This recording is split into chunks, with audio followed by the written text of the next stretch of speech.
So I wanted to go over a little bit about supports and where you need them and where you don't, and how you can set up your parts so that you need as little support as possible.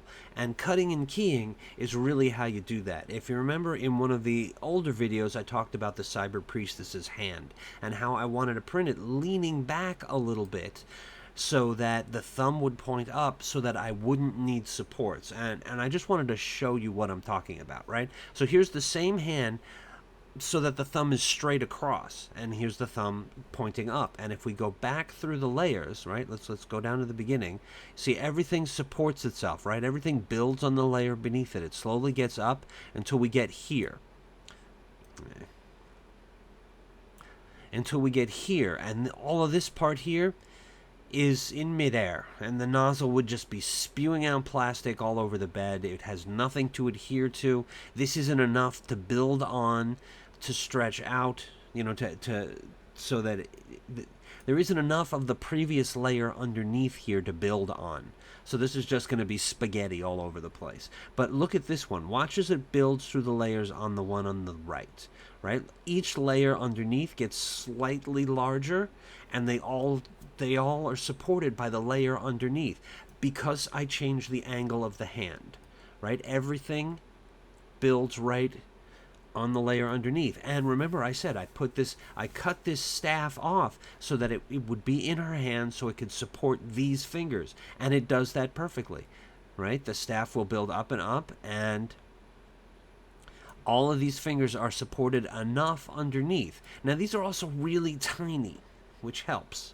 Right, and don't forget I have the fan duct. I use the bullseye, but you can use whichever one you want. I'm not getting involved in that discussion. I've seen people go crazy in the groups over my fan duct versus your fan duct. I don't have time for that nonsense. Use whichever one you like and works best for you. I have the bullseye. It works really well for me. That's what I'm sticking with. But back to the point. The way the fingers here are, everything builds on the layer underneath it, and it's all supported. And this one would probably still print, right? These are all real small. I print slow, so these would probably print okay. The undersides of these fingers, since they're sticking out a little more, right, might be a little rough, but they would probably be okay. It's just this thumb that would be a no-go. You'd get a mess of spaghetti. And I'm not sure how much of this you would lose. I mean, because it's so tiny, it might not be so bad, but until it builds up enough to support itself, you know, this whole underside here would be really rough. But let me show you. I got some more stuff here. Now, this is her head. I just lopped off flat at the neck, right? Now, if you look through the layers on how this goes, this wouldn't work, right? Because look at the chin. All of that chin, all of this would just be spewing plastic into midair. It would just be shooting it all over the bed because it's got nothing to adhere to. You would have to put supports under here. And in such a little thing like that, I mean, under the chin wouldn't be so bad. You could probably clean that up easy enough. But it's tiny and it's a lot of detail, and I try not to mess with it. Everything else on printed this way should be okay. So if you wanted to go for this, as long as you were cool with supports under the chin, you would probably be fine. Everything else printed in this position would come out okay. Whoops. Right? Everything else would probably be okay. Although, you would have, if...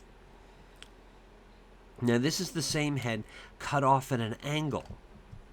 Now, watch the chin as we go up through the layers here, right?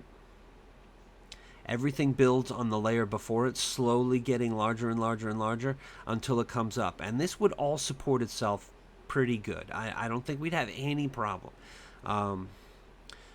Everything goes up and up and up fine. I think the face would print fine. Right up to the top of the mohawk. Everything would be good. Now, where you would have problems is if you look at the back here.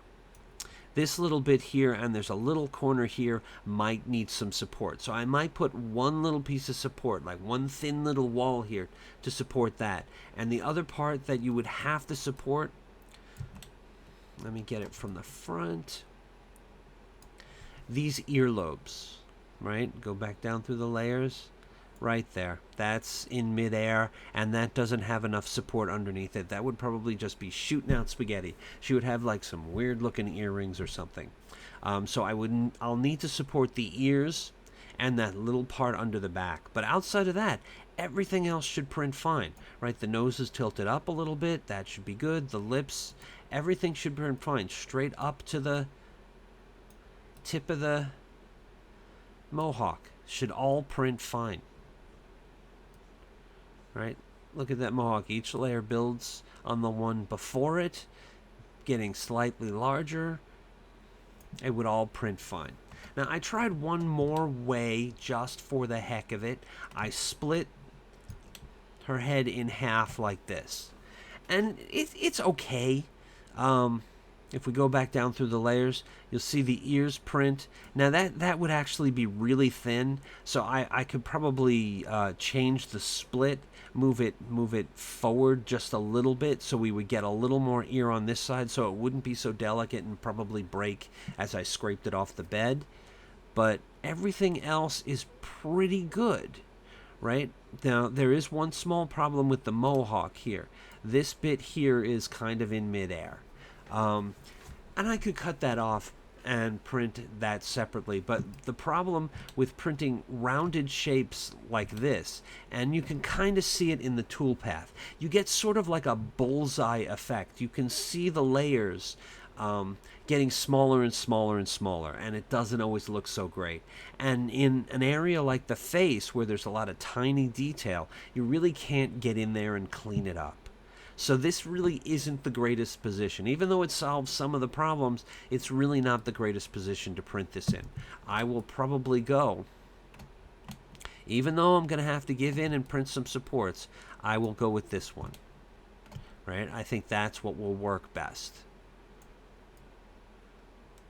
Everything else except those earlobes and the back here will print without a problem, right? So that's what you got to do. Sometimes you just got to take a look in Cura or your whichever slicer you like to choose, and go through the layers and see how things build upon each other and see if there's any support underneath, right? You want to go for these angles upward. That's really what works, and you don't want to be too steep. Usually a 60 or 70% will work. I definitely recommend getting an air duct on there and print slower. I know you guys are impatient. You want these prints out in 20 minutes. You want to shoot it up to 100 millimeters per second or whatever it is, but slow that thing down. You'll get a better finish. It'll print better. So I hope that made sense, and I hope that helped you. And if it has, please like, subscribe, and ring that bell so you will get some more tips and tricks on how to print without supports by cutting and keying in Blender. Okay, thanks.